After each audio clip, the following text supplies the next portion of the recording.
تو میں نے آپ سے بتایا کہ یہ قدر جو ہے، ایک تو اسی سے لفظ قدرت بنا ہے، اور نمبر دو اسی سے کسی شے کی قدر و قیمت، اور پھر اسی کے معنی ہے اندازہ مقرر کر دینا، کسی شے کا اندازہ مقرر کر دینا، یہ قدر ہے۔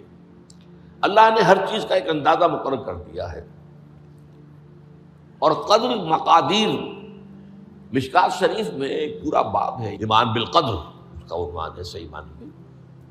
تو پہلی حدیث کیا ہے؟ مسلم شریف کی روایت ہے، عن عبداللہ ابن عمرو بن العاص رضی اللہ تعالی عنہما۔ حضرت عمرو بن العاص جو بڑے سرداران قریش میں سے تھے، بڑے سیاستدان تھے اور بڑے بہادر انسان بھی تھے، ان کے بیٹے ہیں عبداللہ۔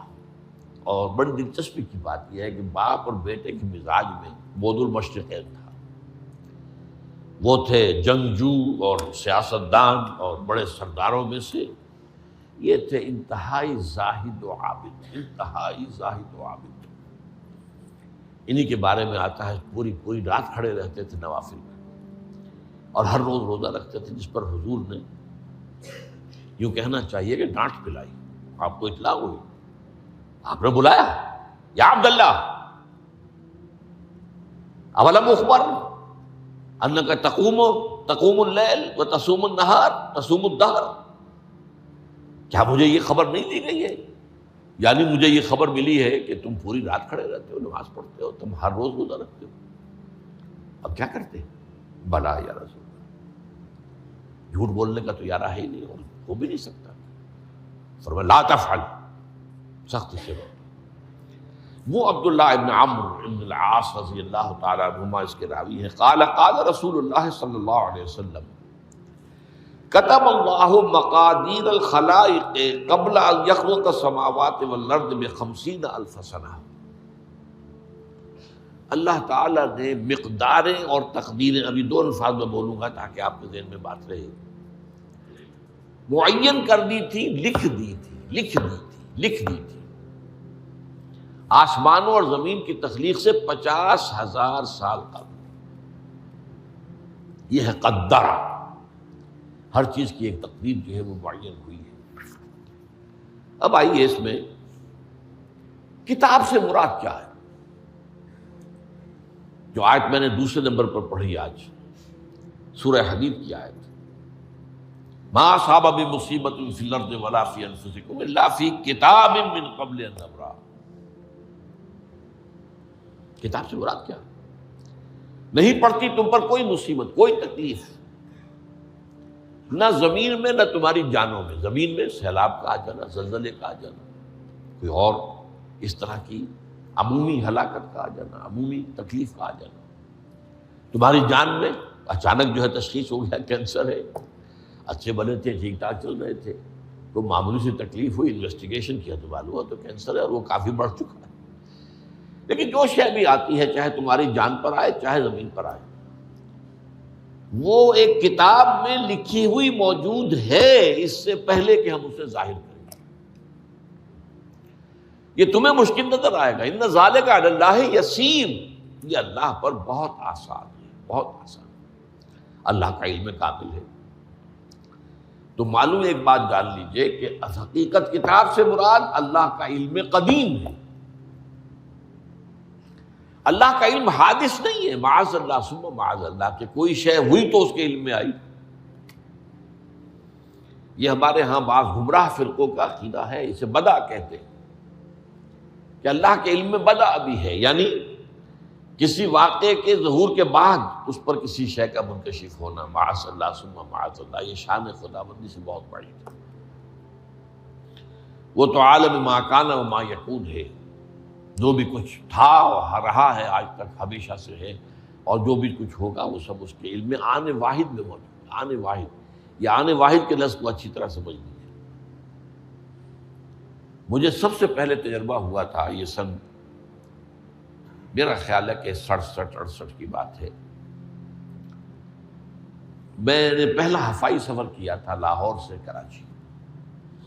اس وقت فوکر چلتا تھا، فوکر فرینڈ شپ، چھوٹا جہاز چڑیا والا، اور کرایہ 90 روپے تھا نائٹ کوچ کا۔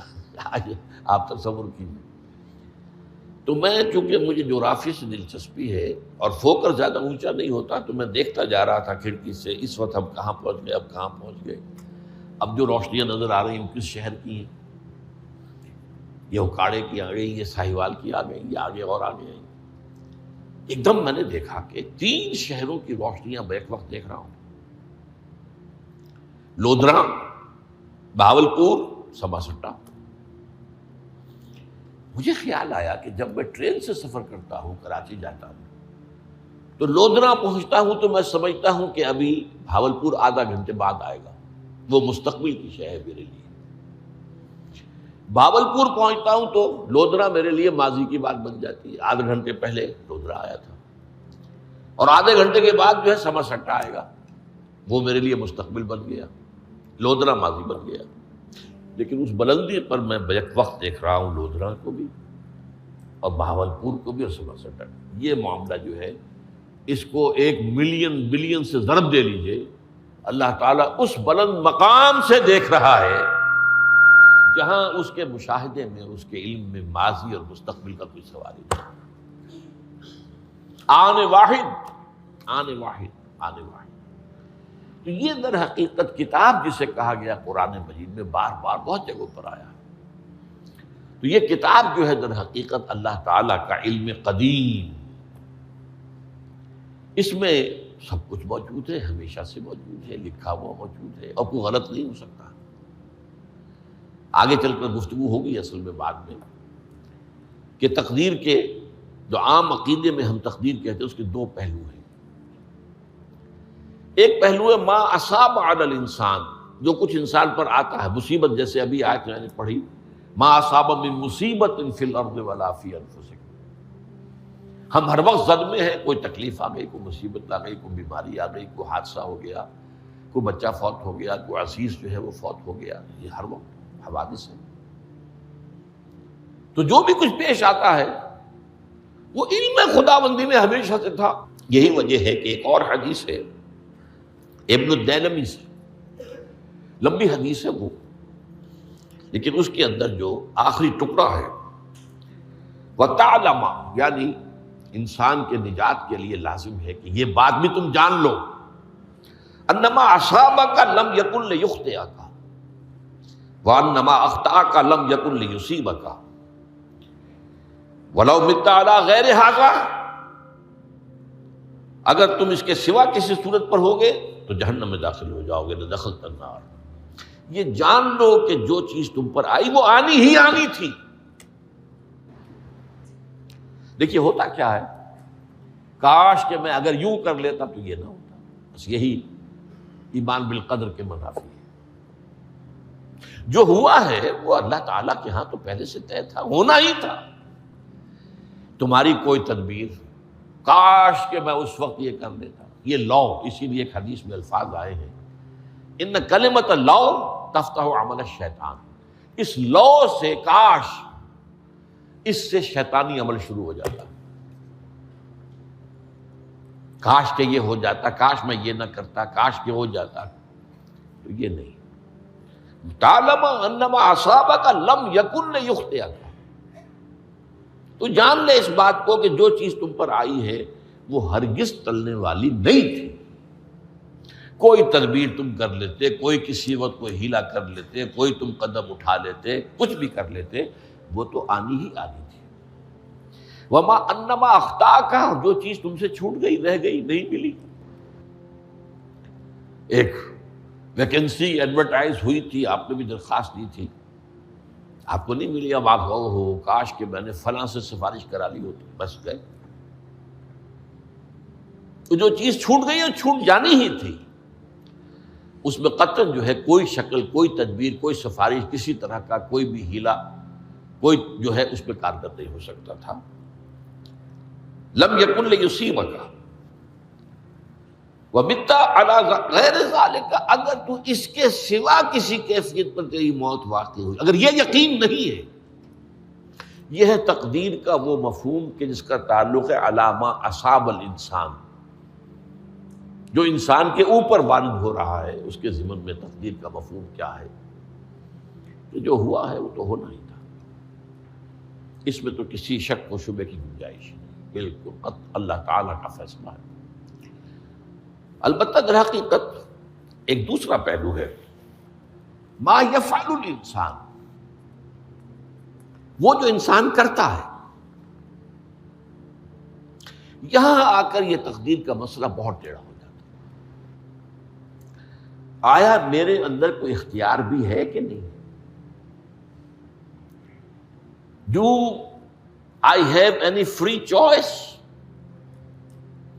یا ہر شخص پہلے سے طے ہے؟ تقدیر کا ایک عام مفہوم یہ ہے، اور اس مفہوم میں بھی بعض روایات بھی ہیں جو اس کی تائید کرتی ہیں کہ ہر چیز پہلے سے طے ہے، لکھی ہوئی۔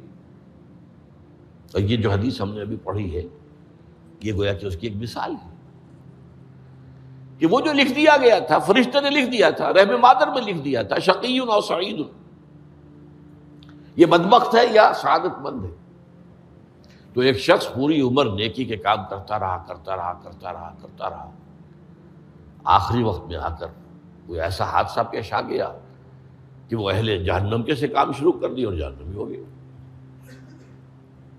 یا ایک شخص ساری عمر جو ہے جہنمیوں کے سے کام کرتا رہا، آخری وقت میں آ کر کوئی ایسی توفیق ملی، کچھ ایسا معاملہ ہو گیا، توبہ کر لی اور اس نے جو ہے اہل جنت کے سے اعمال شروع کرنے کی ضرورت ہوگی۔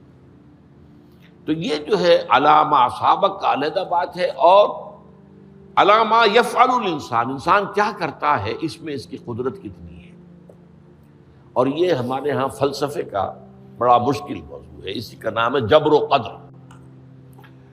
ہمارے اسلاف میں بھی کچھ لوگ ایسے ہیں متکلمین میں سے، دیکھیے ہمارے ہاں ایک وہ لوگ ہیں کہ جو اس پر قناعت کرتے ہیں کہ جو اللہ نے کہہ دیا اور رسول نے کہہ دیا، اس سے آگے ہم مین میخ نہیں نکالیں گے، وہ محفوظ راستے پر ہوتے ہیں۔ لیکن بہرحال انسان کو اللہ نے ایک عقل بھی دی ہے، اور یہ عقل سوالات اٹھاتی ہے، اور جو زیادہ ذہین انسان ہوتے ہیں ان کے اندر ان کی یہ مصیبت زیادہ ہوتی ہے، لہٰذا وہ تو سوچتے ہیں، کچھ نہ کچھ غور و فکر کرتے ہیں، بات سمجھنے کی کوشش کرتے ہیں۔ اس میں اب ہمارے یہاں دو طبقے ہو گئے، جبریہ قدریہ۔ ایک نقطہ نظر یہ ہے کہ انسان مجبور محض، کوئی اختیار نہیں، اور ایک یہ ہے کہ انسان قادر مطلق ہے، جو چاہتا ہے اپنے فیصلے میں مختار مطلق ہے، وہ فیصلہ کرتا ہے۔ انہیں قدریہ کہتے ہیں۔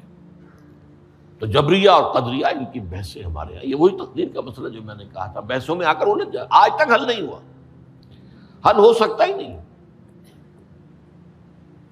اب اس کے ضمن میں علامہ اقبال کا ایک شعر آپ کو سناتا ہوں، وہ بہت اچھا لگتا ہے، بہت خوبصورت لگتا ہے شعر ہونے کے اعتبار سے۔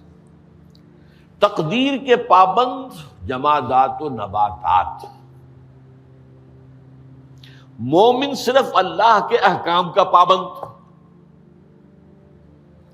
اس میں انسان سے پابندی کی نفی کر دی گئی ہے، وہ صرف پابند ہے اللہ کے احکام کا۔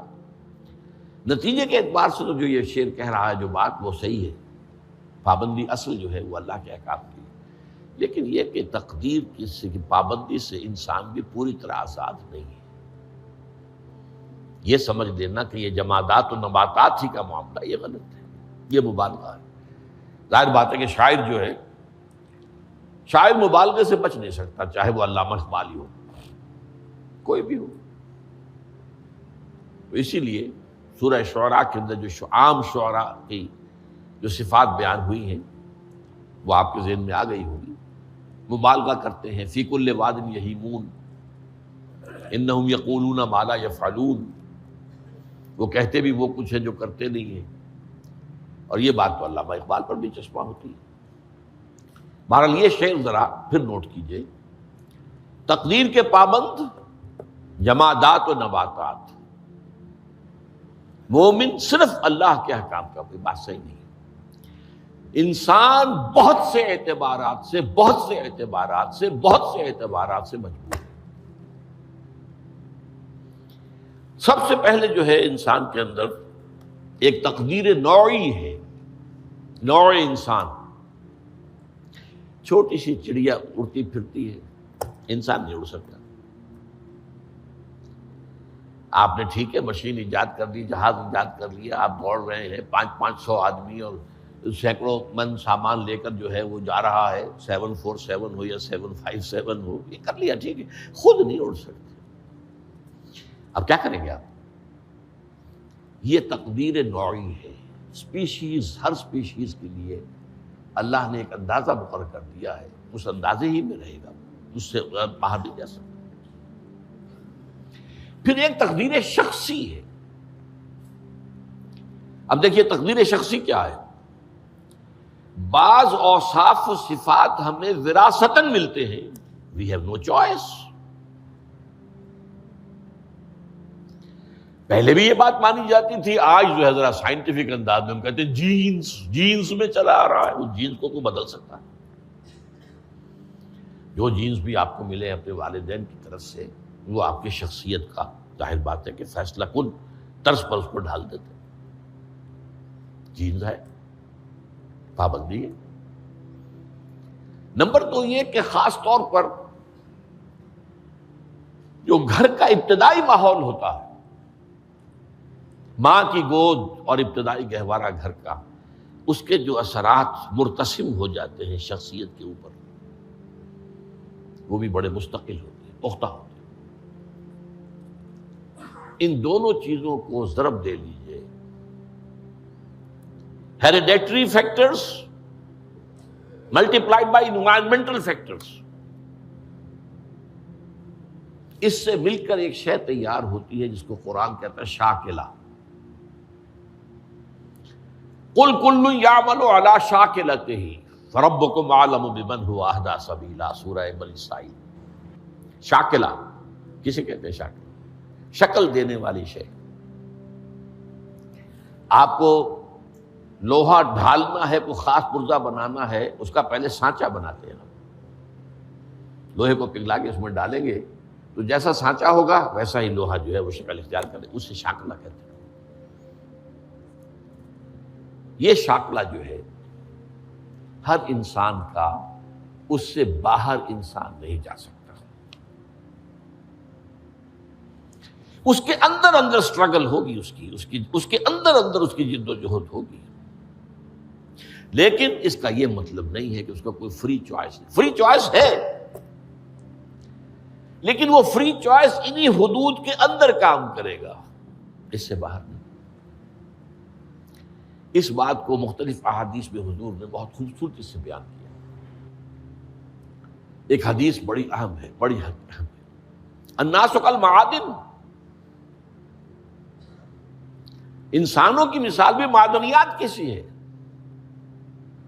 اب سونے کی معدنیات میں سے سونے کی جو اور ہے، اب پتہ نہیں اردو میں مجھے معلوم نہیں اور کا ترجمہ کیا کرتے ہیں عام طور پر، لیکن جانتے ہیں اور وہ کچی دھات جس سے کو صاف کر دیتے ہیں تو پھر وہ دھات جو ہے خالص شکل میں سامنے آ جاتی ہے۔